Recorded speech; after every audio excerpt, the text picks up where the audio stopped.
Welcome once again, my friends, and thank you for stopping by to listen to an old storyteller. Today we have an American tale, and the title of this story is Condemned to the Noose. Ralph Sutherland, who, early in the last century, occupied a stone house a mile from Leeds in the Catskills, was a man of morose and violent disposition, whose servant, a Scotch girl, was virtually a slave, inasmuch as she was bound to work for him without pay until she had refunded to him her passage money to this country. Becoming weary of bondage and of the tempers of her master, the girl ran away. The man set off in a raging chase, and she had not gone far before Sutherland overtook her, tied her by the wrist to his horse's tail, and began the journey homeward. Afterward he swore that the girl stumbled against the horse's leg, so frightened the animal that it rushed off madly, pitching him out of the saddle and dashing the servant to death on rocks and trees. Yet, knowing how ugly-tempered he could be, his neighbors were better inclined to believe that he had driven the horse into a gallop, intending to drag the girl for a short distance as a punishment, and to rein up before he had done serious mischief. On this supposition he was arrested, tried, and sentenced to die on the scaffold. The tricks of circumstantial evidence, together with pleas advanced by influential relatives of the prisoner, induced the court to delay sentence until the culprit should be 99 years old, but it was ordered that, while released on his own recognizance in the interim, he should keep a hangman's noose about his neck and show himself before the judges in Catskill once every year, to prove that he wore his badge of infamy and kept his crime in mind.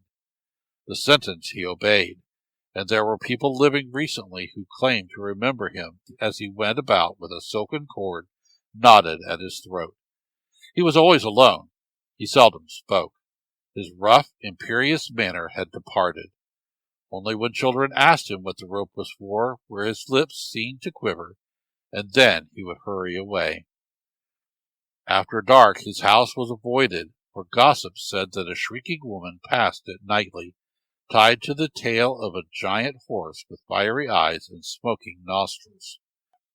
That a skeleton in a winding sheet had been found there.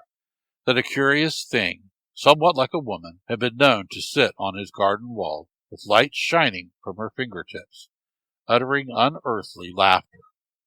And that domestic animals reproached the man by groaning and howling beneath his windows.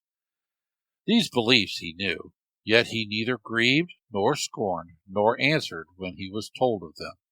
Years sped on.